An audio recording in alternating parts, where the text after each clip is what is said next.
travaux de la nouvelle Assemblée nationale ont vraiment commencé aujourd'hui. Mesdames, Mesdemoiselles, Messieurs, bonsoir. Le Premier ministre a présenté aux députés les objectifs du nouveau gouvernement. M. Messmer a repris le programme défini avant les élections à Provins et l'a élargi. Nous verrons en détail tout à l'heure les nombreuses mesures proposées par M. Messmer aux députés qui a insisté sur 3 thèmes. Correction hardie des inégalités sociales, amélioration de la vie quotidienne des Français, plus de dignité et plus de responsabilité pour les citoyens. M. Mitterrand pour le Parti socialiste, M. Chalandon pour l'UDR et M. Georges Marchais pour le Parti communiste sont intervenus dans le débat. Vous pourrez les entendre tout à l'heure. Mais il y a bien entendu d'autres titres à l'actualité de ce soir. Les OS de la Régie Renault ont voté la reprise du travail, enchaînement du terrorisme et du contre-terrorisme au Proche-Orient, audacieux raid israélien sur Beyrouth, 3 dirigeants palestiniens ont été assassinés. 50 victimes au total, vive satisfaction à Tel Aviv, tension et inquiétude dans les pays arabes. Accident d'avion en Suisse, il y aurait plus de 100 morts.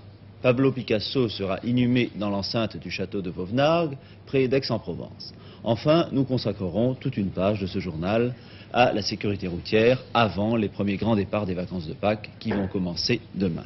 Mais venons-en tout de suite au débat de politique générale à l'Assemblée nationale cet après-midi. Joseph Pauly, vous venez de l'Assemblée. Quelle était l'atmosphère au cours du débat ? Eh bien, vivante parfois, intéressante, mais sans passion. Voilà ce que l'on peut dire de cette première journée du débat de politique générale. On pouvait se demander si cette grande première serait dramatique ou passionnée. Bien, il n'en a rien été. Tout s'est passé dans le calme, sauf au début, toutefois, de l'intervention de M. François Mitterrand. M. Edgar Faure n'a pas eu de mal à tenir son hémicycle pour sa première présidence d'une grande séance. Il a d'ailleurs présidé avec une certaine fermeté bonhomme. Bien entendu, on affichait complet un peu partout au Palais Bourbon, dans les tribunes du public en particulier. Et nous allons nous rendre, si vous voulez bien, dans les coulisses du Palais Bourbon, à la salle des 4 colonnes. La salle des 4 colonnes, c'est un peu le lieu de rencontre entre les hommes politiques et les journalistes, un peu une bourse aux nouvelles. Voici M. Ballanger, le président du groupe communiste, M. Marchais, qui va faire ses débuts, nous le dirons à la tribune. Voici M. Poujade, le ministre de l'Environnement, entouré de journalistes, derrière lui, M. Missoff, M. Jean Le Canuet. Vous voyez que vraiment on se bouscule. M. Boulin, l'ancien ministre des Relations, M. Chalandon, qui va parler tout à l'heure, M. Messmer, qui s'entretient avec le président Saint-Drichin, le président des journalistes. M. Messmer rentre dans les couloirs qui sont interdits, ceux-là, aux journalistes. Voici M. Bouloche, le socialiste. Et enfin, le président Edgar Faure, entouré des huissiers et de la garde. Le président Edgar Faure qui monte à son fauteuil. Il est, à ce moment-là, 15h. À 15h05, M. Messmer, d'un pas assuré, monte à la tribune. Il est applaudi par la majorité. Les réformateurs restent de glace. Au banc des ministres, tout le gouvernement, on remarque les nouveaux, et en particulier M. Maurice Druon. M. Messmer parle pendant 1 heure sans être interrompu. La majorité applaudit souvent, notamment les mesures en faveur des déshérités et la fermeté à l'égard des lycéens. L'opposition s'agite parfois, ricane, pousse des hauts et des A, en particulier lorsque M. Messmer parle du téléphone. Mais l'atmosphère restera bon enfant jusqu'au bout. Merci. Et nous allons maintenant, avec François Bonnemain, examiner tout en détail le discours de M. Messmer, c'est-à-dire ce programme de gouvernement. Et je crois que M. Messmer a commencé par parler de changement. Oui, les premiers mots du Premier ministre sont d'abord pour répondre à une critique fréquemment faite ces derniers jours, notamment après la formation de la première partie du gouvernement sur le changement. Le changement, dit-il, c'est la majorité qui l'a entrepris depuis 15 ans. Et d'ajouter que ce changement se fera également sentir dans les hommes, dans la deuxième partie du gouvernement, puisque les 2/3 des secrétaires d'État seront nouveaux. Les élections récentes ont clairement confirmé que la majorité des Français veut le maintien d'une constitution qui répond aux exigences de la France moderne. Les projets d'amendement, qui étaient souvent des projets de démantèlement, ont été écartés. Après 15 années où les principaux mécanismes ont eu l'occasion d'être mis en jeu, 2 élections présidentielles, 5 élections législatives, 2 dissolutions, 6 référendums, nos institutions ont acquis la solidité que l'épreuve des faits procure aux constructions juridiques souples et équilibrées. Mais rien n'est immuable et des corrections peuvent être utiles pour tenir compte de l'expérience et de l'évolution. Puis le Premier ministre aborde d'abord un problème électoral. Il y aura en 1975 un nouveau découpage des circonscriptions. Ensuite, une question constitutionnelle, la limitation à 5 ans du mandat présidentiel proposée par M. Georges Pompidou dans son message à l'Assemblée nationale la semaine dernière. Sur ce point, M. Messmer rappelle que le texte pourrait être présenté aux 2 assemblées réunies en congrès et à son avis, cette réforme devrait être menée à terme avant la fin de cette année. M. Pierre Messmer parle ensuite des problèmes économiques et financiers. Nous sommes, dit-il, dans une conjoncture d'expansion, mais la menace principale et immédiate sur notre économie, c'est toujours l'inflation. Et le Premier ministre aborde ce qui va constituer l'essentiel de son discours, le développement du progrès social sous toutes ses formes. La France est aujourd'hui confrontée à un grand défi. Elle doit à la fois préserver la croissance économique et les initiatives individuelles et collectives qui en sont le ressort, et distribuer avec plus de justice une richesse accrue. Pour y parvenir, nous proposons un plan hardi de correction des inégalités sociales, une politique visant à améliorer la vie quotidienne des Français et enfin des réformes qui donneront aux citoyens plus de dignité et plus de responsabilité. Je commence par la correction des inégalités sociales. En même temps qu'elle devenait un pays prospère, la France a appris que l'accroissement du revenu national ne pouvait à lui seul faire disparaître la pauvreté. Seule une action volontaire peut y parvenir. Le 3 octobre 1972, j'avais exposé ici quelques grandes orientations pour réaliser plus de justice sociale. Le 7 janvier, à Provins, je les ai complétés par des exemples qui constituent autant d'objectifs pour la législature qui s'ouvre. Après les avoir traités avec ironie de catalogue électoral, ne voilà-t-il pas que les élections passées, nos adversaires nous somment de les appliquer au besoin avec leur concours, tout en les remerciant de l'hommage qu'ils nous rendent. Je tiens à confirmer devant vous que ces orientations et ces engagements seront respectés. Mais j'entends aussi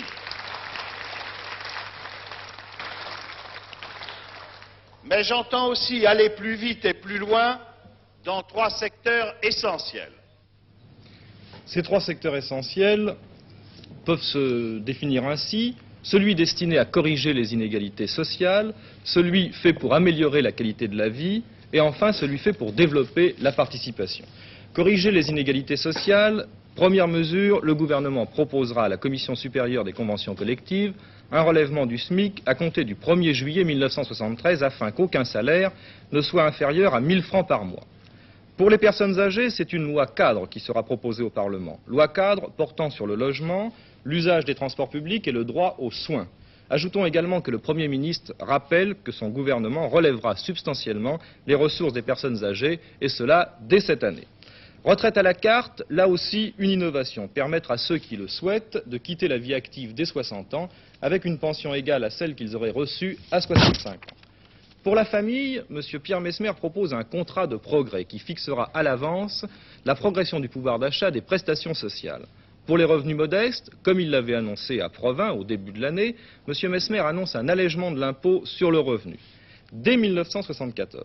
Par contre, pour les catégories les plus favorisées, la pression de l'impôt devrait être plus importante. M. Messmer souhaite d'ailleurs une stabilité des hauts salaires et l'État en donnera l'exemple dans la fonction publique. Enfin, il annonce une réforme du financement de la sécurité sociale, réforme audacieuse, dit-il, même si celle-ci doit mettre une part des dépenses à la charge de l'impôt. Alors là, vous avez parlé donc du chapitre consacré à la lutte contre les inégalités sociales, mais finalement, pour qu'au départ toutes les chances soient égales, M. Messmer a également parlé des questions de la jeunesse. Oui, et sur les sursis d'abord, c'était la grande question, bien entendu.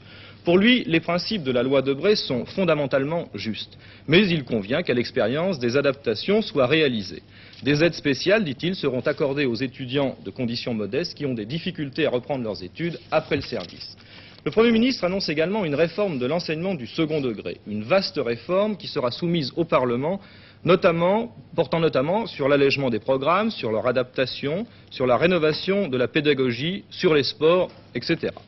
Mais après ces propositions, M. Pierre Messmer se fait plus ferme. Car, dit-il, il est inadmissible qu'une agitation d'origine politique continue à créer le désordre chez les lycéens. Sous divers prétextes, une agitation politisée trouble les lycées et les universités. Des incidents au cours desquels les règles les plus élémentaires de la discipline ont été enfreintes m'amènent à confirmer la décision du gouvernement de restaurer l'autorité des proviseurs et des chefs d'établissement dans une suffisante autonomie de leur pouvoir disciplinaire et de les inviter à en faire un ferme et juste usage.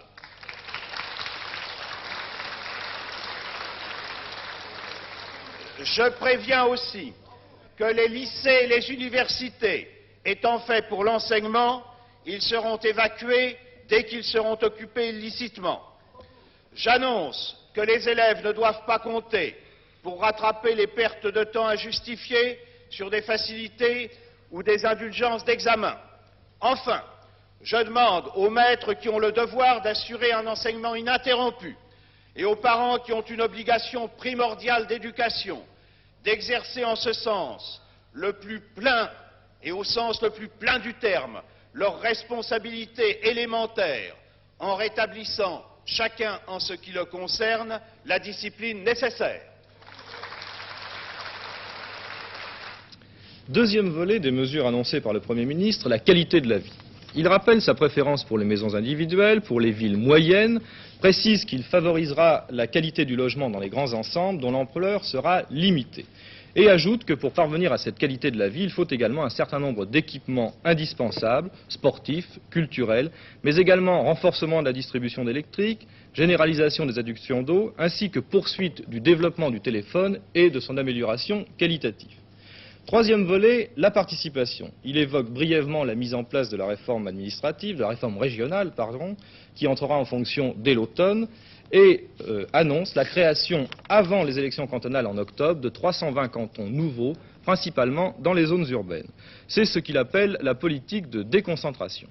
Réforme également dans l'administration, en simplifiant les textes, par exemple le Code général des impôts, en simplifiant la réglementation administrative, allègement des procédures administratives afin de faciliter les démarches que doivent accomplir les usagers. Et enfin, information du public pour une meilleure connaissance et de meilleurs rapports entre les fonctionnaires et les usagers de l'administration. Et naturellement, il y a aussi la fameuse question de la participation dans les entreprises. Oui, bien entendu. Alors, cette participation dans les entreprises, M. Pierre Messmer en a parlé, il veut qu'elle soit développée et que l'on améliore l'actionnariat ouvrier. Il veut également l'amélioration des conditions de travail, préconisées, je vous le rappelle, dernièrement encore par le président de la République lui-même, afin de réduire les cadences, et cela notamment pour les ouvriers spécialisés, souvent les étrangers, là je cite le Premier ministre. Une négociation, dit-il, va s'ouvrir à ce sujet entre les organisations patronales et syndicales, mais sur ce point, ajoute-t-il, le manque d'audace et d'imagination sont nos principaux adversaires. C'est la raison pour laquelle le gouvernement encouragera toutes les initiatives en ce domaine. Participation enfin au fonctionnement même des entreprises. Le gouvernement propose que les représentants du personnel aient désormais une voix délibérative dans les conseils d'administration et non plus seulement une voix consultative. Avant de conclure son discours, qui aura duré environ 1 heure, le Premier ministre va parler de la politique étrangère. Son principe, dit-il, c'est l'indépendance. Et pour cela, il faut une défense nationale moderne.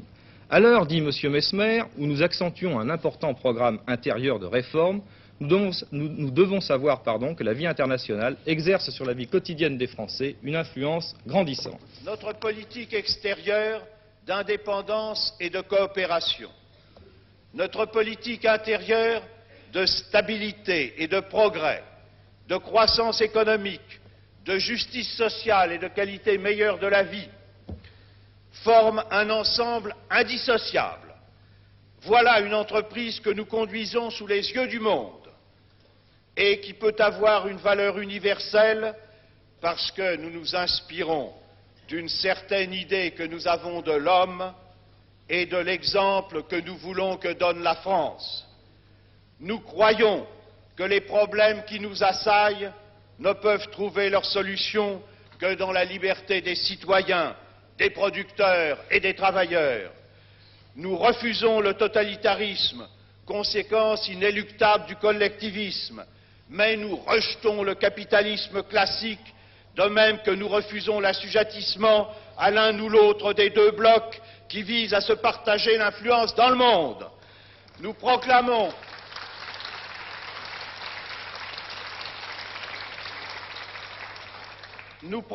qu'il est possible d'emprunter une autre voie, une troisième voie, et de bâtir un autre mode d'existence, tout comme il est nécessaire et possible de défendre l'indépendance des nations qui veulent rester libres. C'est cela le défi français. Mais il sera relevé, d'autant mieux et heureusement que le plus grand nombre de Français y contribuera activement. Le gouvernement fait appel à leur concours et il y puisera un supplément d'ardeur et de confiance. Voilà la tâche à laquelle nous convions les Français, à travers vous, mesdames et messieurs les députés, qui les représentez. Il n'en est pas, croyons-nous, de plus grande ni de plus noble pour un pays comme le nôtre. C'est une nouvelle étape sur cette route qui a été ouverte par la République, route sur laquelle le général de Gaulle, pendant des années, nous a conduits, où nous continuons de progresser sous l'autorité du président de la République, Georges Pompidou. C'est la voie de la libération des hommes, de leur dignité et de leur bonheur. Nous allons demander tout de suite à Joseph Pauly comment les députés ont réagi après l'exposé de M. Messmer. Eh bien, à la fin de l'intervention de M. Messmer, qui a commencé à 16 h et non à 15 h, comme je l'ai dit tout à l'heure, la majorité a réagi favorablement et a applaudi largement le Premier ministre. Les réformateurs, eux, étaient toujours de glace. Et M. Durafour, le président de leur groupe, en traversant les couloirs du Palais Bourbon, déclarait « c'est un discours de directeur de cabinet ». M. Le Canuet ajoutait « sur le plan social, il y a de bonnes choses, mais le reste est décevant ». Quant aux députés de la majorité, eh bien, ils étaient satisfaits. Ils trouvaient que M. Messmer avait été précis et que les promesses de la campagne électorale avaient été tenues, et c'était pour eux l'essentiel. Oui, et c'est à ce moment-là que le débat a commencé. Alors le débat s'ouvre et M. Mitterrand, tout de suite, fait monter la température. Il décrit à sa manière ce qu'il appelle les intrigues de cour. M. Jaubert, le nouveau ministre des Affaires étrangères, c'est une surprise, dit-il, pour M. Giscard d'Estaing. M. Pompidou ne veut-il pas barrer la route de l'hôtel Matignon? M. Giscard d'Estaing, qui est au second rang du banc du gouvernement, lève les bras au ciel. À propos de la nomination de M. Druon aux affaires culturelles, M. Mitterrand s'écrie « Après la condition humaine d'André Malraux, voici les grandes familles et les querelles successorales des rois maudits, c'est un symbole ». On entend à ce moment-là un député de la majorité s'écrier « L'Assemblée n'est pas un cabaret de chansonniers ». Puis M. François Mitterrand va s'adresser directement au Premier ministre à propos de son programme social. Écoutons. Endiguer le flot qui monte par une série de concessions disputées pied à pied plutôt que par un changement des structures. Vous vous trompez de siècle. Les conditions de travail. Oui. Eh bien, nous avons un petit problème avec M. Avec Mitterrand. M. Vous l'avez entendu, oui, mais on ne l'a pas vu. Nous allons attendre un petit instant de voir si nous allons pouvoir diffuser cette intervention de M. Mitterrand, j'en suis sûr, dans quelques minutes. Ou si nous pouvons passer à la suivante. Peut-être nous donner d'autres détails en attendant sur son intervention, à moins que vous n'ayez pas d'autre chose à ajouter. Non, mais nous pouvons parler de l'intervention de M. Chalandon, qui a succédé à M. Mitterrand à la tribune, M. Chalandon, Très bien, qui a parlé, M. Chalandon, et nous reviendrons sur M. Mitterrand. M. Chalandon qui a parlé au nom de l'UDR. C'était d'ailleurs les débuts de M. Chalandon comme porte-parole de l'UDR, puisque vous savez que M. Chalandon était ministre dans le précédent gouvernement. Alors, M.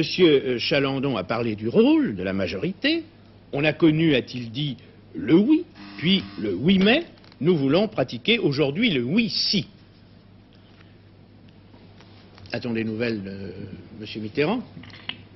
On a connu le oui, puis le oui mais, et nous voulons pratiquer aujourd'hui le oui-si. Et M. Chalandon s'est expliqué sur cette expression du oui-si. Le oui-si, c'est le soutien conditionné par la participation active et loyale de parlementaires responsables. Ensuite, M. Chalandon a développé le thème des inégalités. Il y avait déjà beaucoup moins de députés pour écouter M. Chalandon que pour écouter le Premier ministre. Il est vrai, l'hémicycle s'est vidé, disons, presque à moitié après l'intervention du Premier ministre. C'est d'ailleurs assez normal. Mais néanmoins, les députés étaient fort nombreux pour écouter M. Mitterrand et ont réagi, comme je vous l'ai dit, très vivement à la première partie un peu polémique de son discours. Avant de voir les enregistrements que nous avons réalisés cet après-midi à l'Assemblée nationale, dont j'espère qu'ils sont prêts. Oui.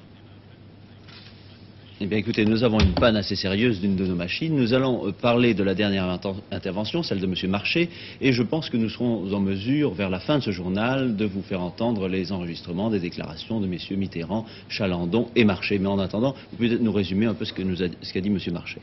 Eh bien, M. Marchais a développé des thèmes évidemment assez voisins de ceux de M. Mitterrand.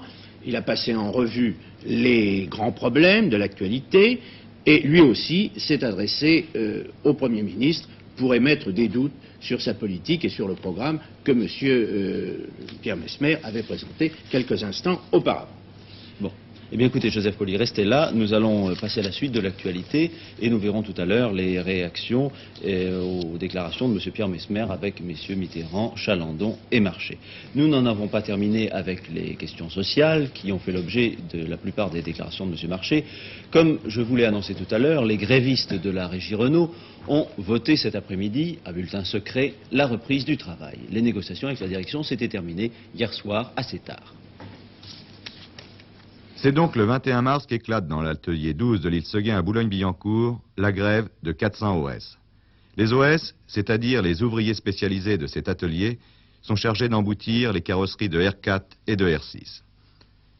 Travailleurs immigrés pour la plupart, originaires du Maghreb, du Portugal ou de l'Afrique noire, ils ne veulent plus être au bas de l'échelle des ouvriers. Ils veulent obtenir le passage dans la qualification supérieure, celle de professionnels de première catégorie de fabrication. Cette qualification a été créée il y a 1 an par la régie et déjà 6000 OS ont pu en bénéficier et améliorer de la sorte leur salaire et leurs conditions de travail. Les OS en grève estiment qu'ils y ont droit. Les négociations commencent, la direction déclare ne pas pouvoir répondre à la revendication, cela risquant de remettre en cause toute la classification de la régie. Une prime de risque est alors allouée aux ouvriers des presses. Pour certains, cela fera 100 francs de plus par mois. Les syndicats estiment les propositions positives, mais la base décide. Elle veut la qualification et continue la grève. 400 OS, brutalement, pose en réalité le problème de l'amélioration des conditions de travail. Le conflit se durcit. 7000 ouvriers sont mis en chômage technique. Depuis, c'est 7000 voitures par jour de grève qui seront perdues par l'entreprise. Le 5 avril, le président de la régie, sur notre antenne, adresse un appel au personnel et aux syndicats. Il faut que le travail reprenne. Parce qu'à faire durer le conflit, on risque de rendre la régie incapable de progresser comme elle le fait depuis des années, de créer des emplois, ce qui, après tout, est bon pour le personnel et pas pour la régie elle seulement, et surtout on la rend incapable de poursuivre la politique sociale hardie qui a fait son renom. Les syndicats, quant à eux, demandent la reprise immédiate des négociations.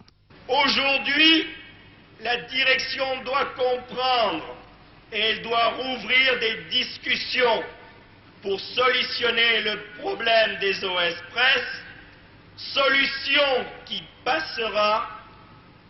sera un pas important réalisé vers la grille unique de l'OS à l'ingénieur, qui sera la première indication qu'elle accepte de répondre positivement à nos aspirations concrétisées dans la grille unique. Chacun, syndicats et direction, savent qu'il faut en sortir. Il faut d'abord sortir de l'impasse, trouver les conditions possibles de la reprise du travail. Hier, toute la journée, on négocie. À 22 h, c'est fini. La prime trimestrielle passera de 200 à 300 francs. Une somme de 400 francs est allouée pour les jours de grève et le taux horaire est augmenté. Cet après-midi, les OS ont voté, c'est la reprise. Reprise difficile, mais demain matin à 6h40, la machine de nouveau va tourner. Le problème de fond n'est pas réglé. Il faudra, c'est sûr, trouver une classification pour les OS. Mais cela fera partie de la nouvelle négociation qui va s'ouvrir prochainement à la régie. Ce sera, à n'en pas douter, une ouverture vers l'amélioration des conditions de travail.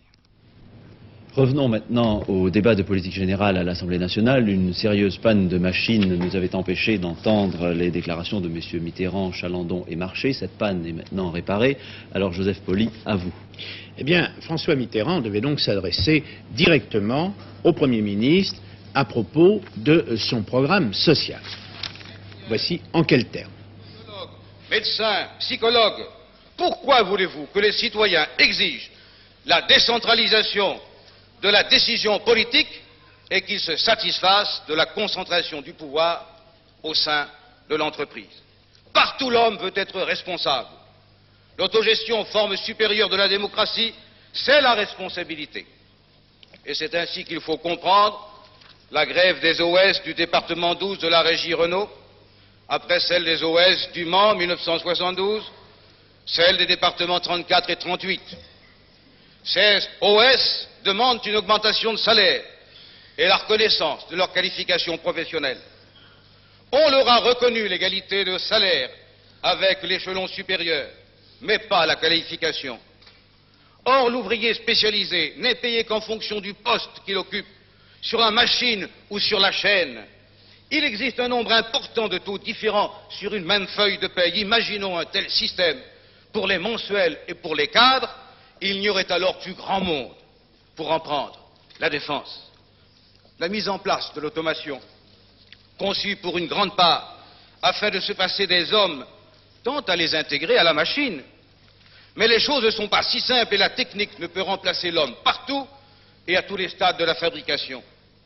En demandant, et combien de temps s'y refusera-t-on, la reconnaissance d'une qualification professionnelle et la stabilité de leur salaire, les OS demandent à être reconnus comme des hommes dignes de ce nom, car dans ce dédale des modes de rémunération assortis de leurs privilèges, l'OS est le parent le plus pauvre. Tellement pauvre que la plupart d'entre eux sont maintenant des immigrés. Après M. Mitterrand, M. Chalandon, après avoir indiqué que l'UDR pratiquerait le oui-si, comme je vous l'ai dit tout à l'heure, M. Chalandon développe le thème des inégalités. Écoutons-le parler des inégalités entre les ressources.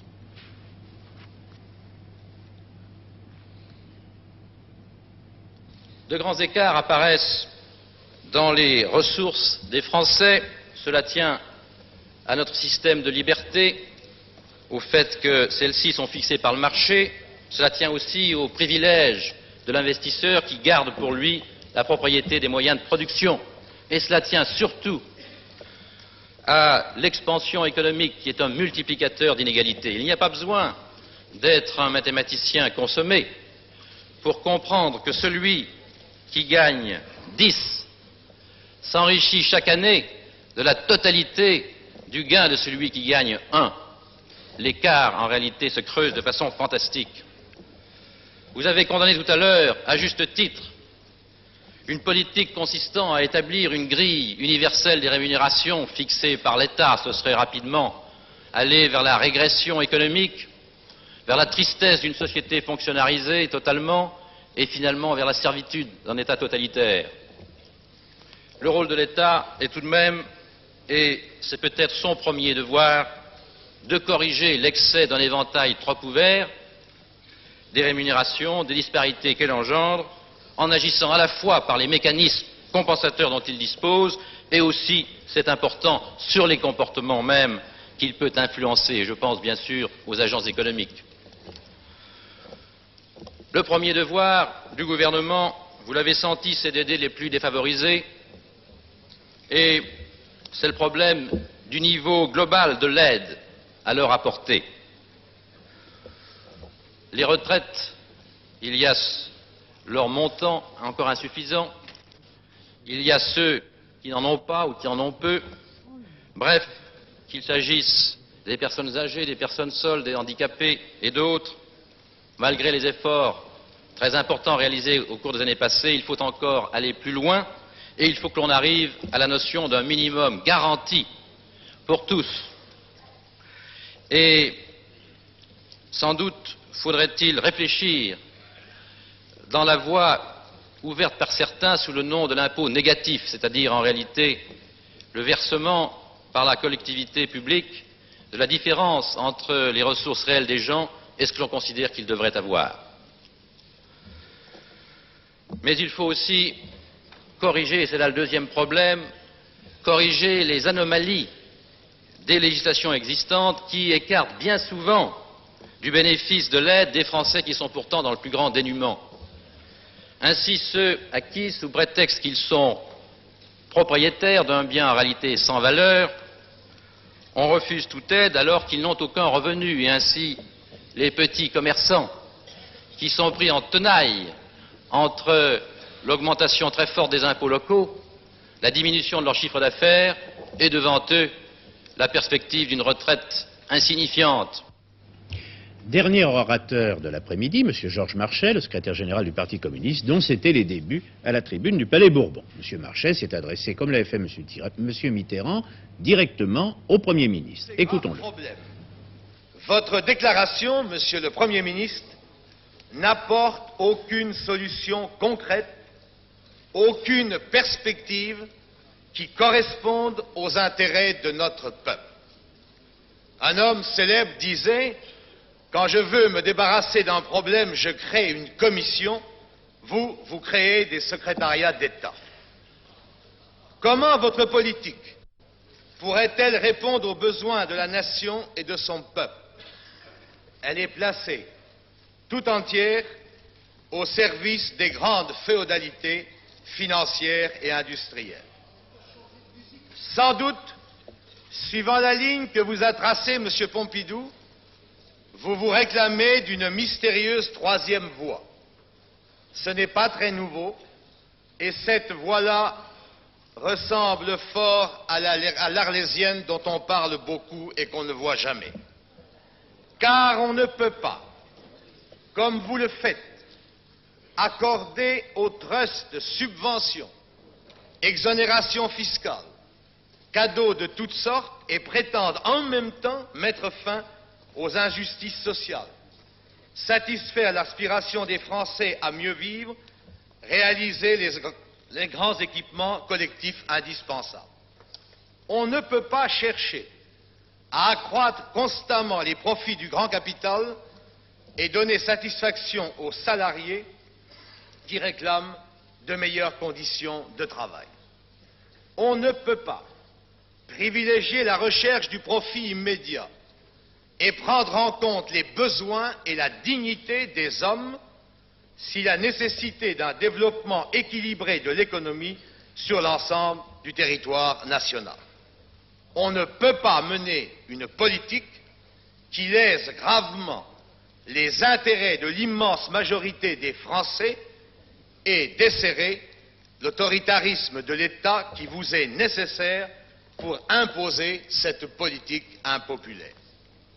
C'est pourquoi les promesses que vous prodiguez aujourd'hui, vous ne les tiendrez pas plus demain que vous ne les avez tenues dans le passé.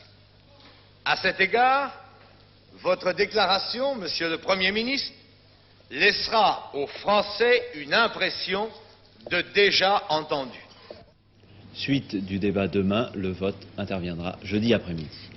À l'étranger, c'est évidemment le raid de représailles israélien au Liban qui retient en premier l'attention. Hier, les Palestiniens s'étaient attaqués à l'ambassade d'Israël à Chypre. La nuit dernière, des commandos de l'armée israélienne ont attaqué des installations de la résistance palestinienne près de Beyrouth. 3 dirigeants de la résistance ont été tués à leur domicile en plein centre de la ville. 2 Israéliens ont été tués, 2 autres blessés. D'après la radio israélienne, 50 Palestiniens auraient été tués au cours de cette opération, ainsi qu'une Italienne de 70 ans devant sa porte, des policiers libanais ainsi que plusieurs civils. Gérard Saint-Paul, ce raid avait été longuement préparé et considéré du point de vue strictement militaire, c'est un succès. Oui, il s'agit sans doute de l'attaque la plus foudroyante, la plus efficace et aussi la plus meurtrière des commandos israéliens en territoire libanais. Même le précédent raid de décembre 1968 n'avait pas eu cette ampleur ni cette minutie dans la préparation. Des parachutistes israéliens, je vous le rappelle, étaient intervenus à cette époque sur l'aéroport de Beyrouth et avaient détruit 13 avions libanais au sol sous le regard de 2000 spectateurs. Mais hier, les commandos israéliens ont véritablement frappé à la tête en s'attaquant au centre nerveux de la résistance palestinienne en plein cœur de Beyrouth cette fois. Il est 1h30 du matin, minuit heure de Paris, lorsque les commandos venus d'Israël débarquent en 2 points que vous voyez sur cette carte, près de Beyrouth et près de Saïda, un peu plus au sud. Ils sont protégés par des hélicoptères. Ils ont 3 objectifs. Le quartier général du Fatah et du FPLP, le Front pour la libération de la Palestine, situé dans le camp appelé Sabra, au sud de la capitale libanaise. Deuxième point, des magasins d'armes et de munitions qui constituent en fait les réserves de Septembre Noir en plein centre de Beyrouth. Un garage dans la ville de Sidon, ou Saïda si vous voulez, où étaient réparés les véhicules d'intervention des Fédayines enfin. Tous ces buts ont été atteints par les commandos israéliens, non seulement atteints, mais on peut dire dépassés. Dépassés puisque 3 leaders palestiniens ont été abattus en plein Beyrouth dans leurs appartements respectifs. C'est un coup terrible porté à la résistance palestinienne. Kamal Nasser, le porte-parole de l'OLP, l'Organisation pour la libération de la Palestine, tué. Abou Youssef, considéré comme le numéro 3 d'El Fatah, tué. Sa femme, grièvement blessée, est décédée dans la journée. Par contre, son fils, que l'on avait cru un moment aux mains des Israéliens retenus en otage, son fils a été retrouvé sain et sauf.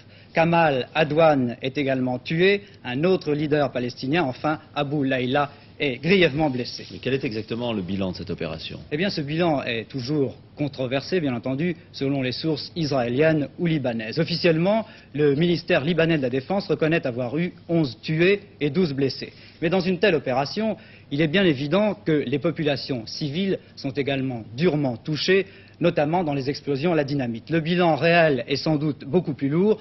30 morts, on parle même, on avance même le chiffre de 40 ou 50 victimes. Oui, c'est le chiffre qui est cité, que je citais tout à l'heure, de la radio israélienne. Exactement.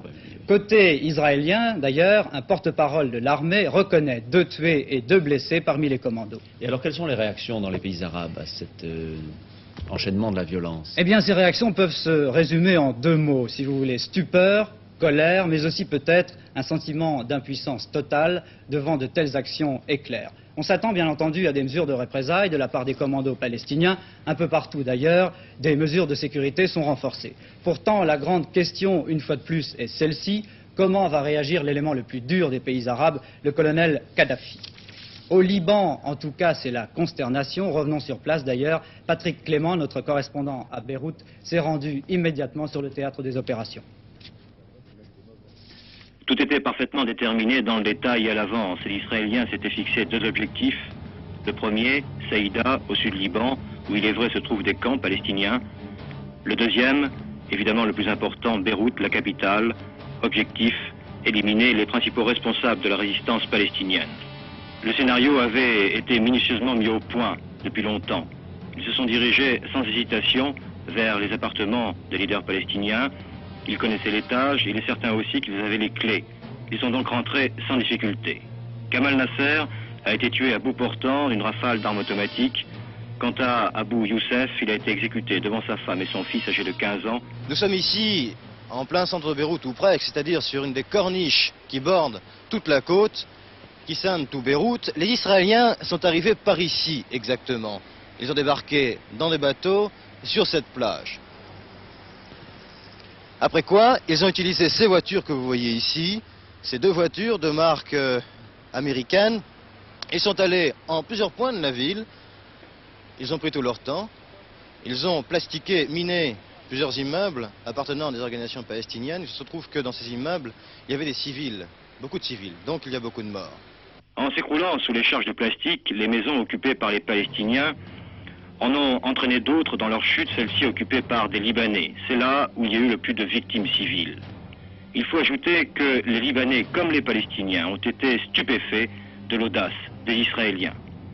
Lorsque ils ont fini leur opération. À ce moment-là, ils ont repris les voitures que vous voyez ici toujours. Ils sont revenus ici, ils ont repris leur bateau. L'opération a duré à peu près 1 heure. Une dernière nouvelle du Liban, une nouvelle de dernière minute. M. Saïf Salam, le président du Conseil libanais, a présenté ce soir la démission de son gouvernement au président de la République libanaise, M. Frangieh. M. Soleiman Frangieh. D'ailleurs, cette opération, ce raid de commando, peut être considéré comme une riposte directe au raid qui avait eu lieu contre des objectifs israéliens à Nicosie, en territoire chypriote, lundi.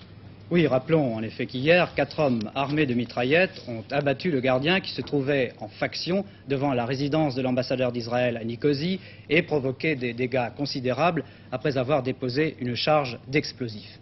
3 des 4 feddaïns ont été arrêtés alors qu'ils tentaient de s'enfuir, mais aucune victime n'était à déplorer dans les milieux de l'ambassade d'Israël.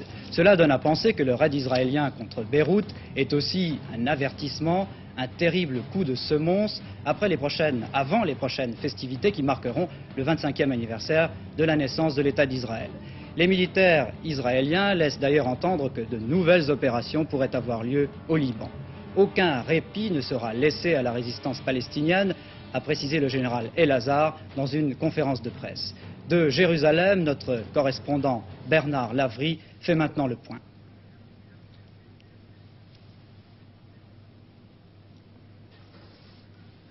Je crois que nous avons quelques problèmes à entrer en contact avec notre correspondant à Jérusalem.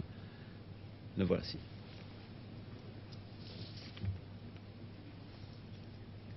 Il n'y a pas encore eu de commentaire officiel au raid de la nuit dernière, mais on peut être assuré que les porte-paroles du gouvernement insisteront sur la légitimité d'une opération destinée à détruire le centre névralgique de la terreur arabe. Dans les milieux militaires, on montre, documents à l'appui, que la plupart des attentats de ces derniers mois ont été conçus, préparés et dirigés à partir de Beyrouth. Cela explique pourquoi la capitale libanaise a été cette fois choisie pour cible. Il s'agissait entre autres de montrer aux Feddaïns qu'il n'est pas pour eux d'abri sûr et que l'armée les atteindrait partout. Le général El-Azhar, chef d'état-major, a expliqué que le gouvernement libanais devrait tirer la conclusion du raid et comprendre qu'il est impossible pour Israël de respecter la souveraineté du Liban et de sa capitale lorsque les Feddaïns sont libres d'y agir à leur guise. C'est tout à fait dans la ligne de la politique qui a fait ses preuves dans le sud du Liban, et calme depuis des mois, on le sait. Reste à savoir dans quelle mesure elle se révélera payante à Beyrouth même. Oui, la question est posée. On peut s'attendre à une réaction maintenant des Feddaïns. La suite de l'actualité, le président des États-Unis du Mexique, M. Echevarría, est à Paris depuis hier. Il offre ce soir un dîner en l'honneur du président de la République et de Mme Pompidou, après avoir multiplié les visites aujourd'hui dans la capitale. Bien chargée en effet fut cette deuxième journée de M. Luis Echevarría à Paris. Dans la matinée, il s'est d'abord rendu aux Invalides, puis à l'Arc de Triomphe où il a déposé une gerbe de fleurs sur le tombeau du soldat inconnu.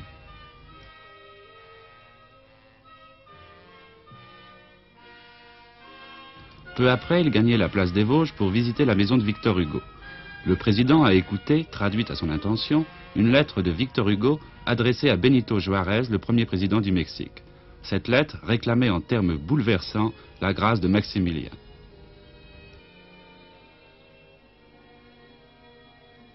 Ensuite, le chef de l'État mexicain a été reçu à l'hôtel de ville par Mme Nicole de Hautlock, présidente du Conseil de Paris. Dans son discours, M. Echevarría a notamment déclaré « Français autant que Mexicains, nous nous efforçons de protéger l'environnement humain et en dépit de notre éloignement, nous affrontons les mêmes problèmes. »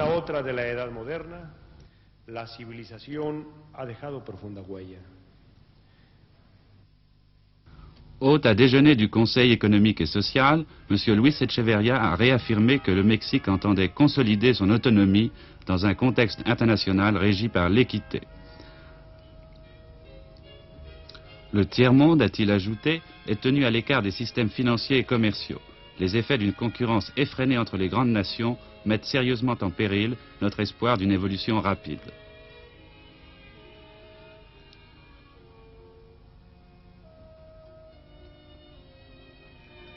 À 16 h enfin, le président Georges Pompidou et le président Luis Echevarría reprenaient leurs entretiens. En tête-à-tête d'abord, puis ensuite avec les deux ministres des Affaires étrangères, M. Michel Jobert et Emilio Robazza.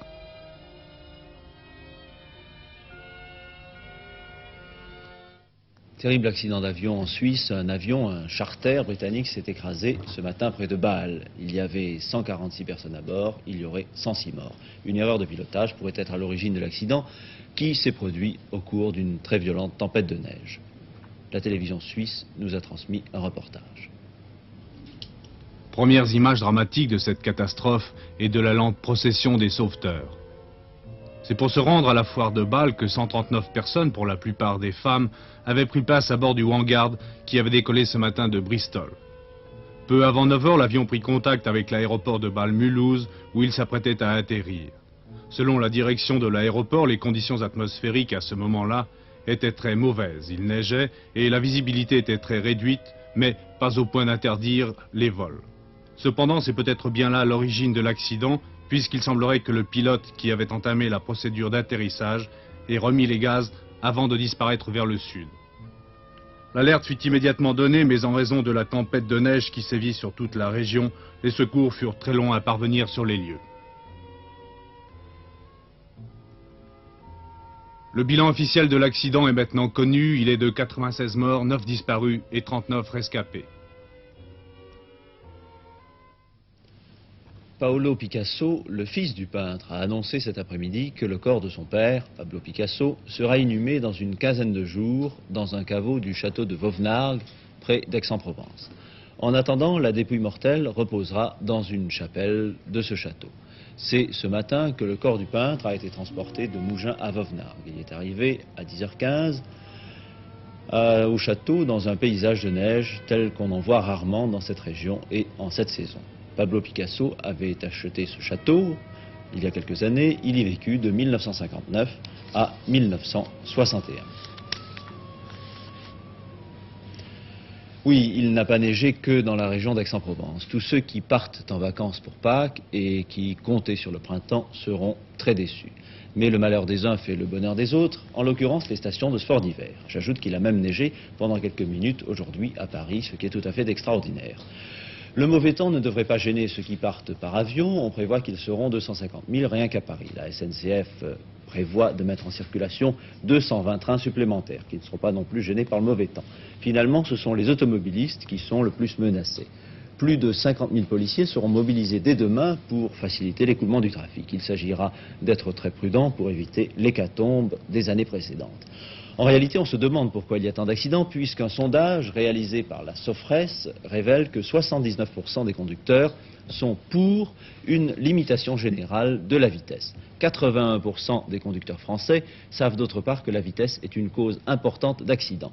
On peut donc se demander raisonnablement si les Français ne subissent pas un dédoublement de la personnalité, puisqu'ils paraissent être pour la limitation de vitesse quand ils sont chez eux et contre lorsqu'ils sont au volant. De ce sondage réalisé par la Sofres pour le compte de la délégation à la sécurité routière, on peut faire ressortir 4 éléments. À la question « Seriez-vous favorable à une extension de la limitation de vitesse sur l'ensemble des routes, mais pas sur les autoroutes ?» 79% des conducteurs interrogés répondent oui, 20% non. 3 remarques, les conductrices se montrent dans l'ensemble plus favorables que les hommes. Les cadres supérieurs, les professions libérales et les industriels représentent le plus fort contingent d'opposants à l'idée d'extension de limitation de vitesse. Enfin, la répartition géographique montre que le sud-ouest constitue la région la plus opposée, le nord et surtout le sud-est arrivant en tête des opinions favorables. Aucun doute, en revanche, selon 81% des conducteurs, la vitesse est une cause importante d'accidents. En 1969, il n'était que 67% à en être persuadés avant l'expérience de limitation. Autre question, et si cette vitesse était également limitée sur les autoroutes? Cette fois, le pourcentage des conducteurs favorables s'abaisse, mais représente encore 42,3% contre 52,7% de défavorables. Rouler vite, c'est aller au-delà de quelle vitesse? Voici 10 ans, les réponses donnaient une moyenne de 110 km/h. Aujourd'hui, une moyenne de 124 km/h. Ne pas aller vite, c'était en 1960 rouler à 65 km/h. Aujourd'hui, à 92 km/h. À cela, une explication. Les performances des voitures ont été améliorées, la vitesse a donc grandi. Et justement, plus des 3/4 des personnes interrogées, 76,7% exactement, jugent que l'augmentation de la vitesse est une mauvaise chose. On peut être surpris des résultats de ce sondage, qui ne reflètent pas les idées généralement répandues. Et c'est en cela que ce sondage est intéressant. J'ai été surpris effectivement de constater que 4 Français sur 5 étaient considéraient d'une part que la vitesse était une cause d'accident et d'autre part étaient prêts à accepter une extension des limitations de vitesse. C'est un pourcentage effectivement surprenant au premier abord, mais qui traduit une sensibilisation de l'opinion à ces problèmes de sécurité routière, sensibilisation croissante au cours des années.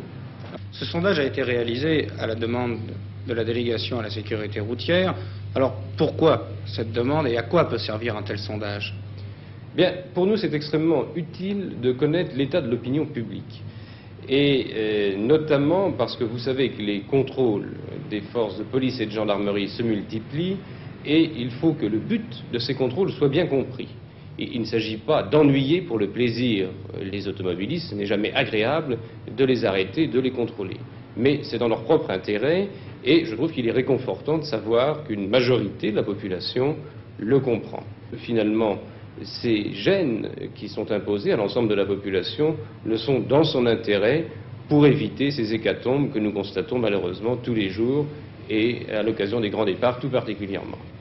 Avis aux automobilistes, il y aura donc beaucoup d'agents de police, beaucoup de gendarmes sur les routes à partir de demain. Une dernière nouvelle, on apprenait en fin d'après-midi qu'une très importante opération de police avait été déclenchée ce matin à Marseille et à Paris à la suite des différents règlements de compte sanglants entre bandes rivales qui ont eu lieu récemment, notamment à Marseille, où 4 personnes avaient été tuées dans un bar dénommé le Tanagra.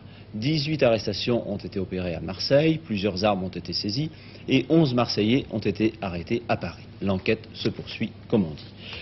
Voilà pour les principaux événements de ce 10 avril. Je vous remercie de votre attention. Je vous souhaite de passer une excellente soirée. Au revoir.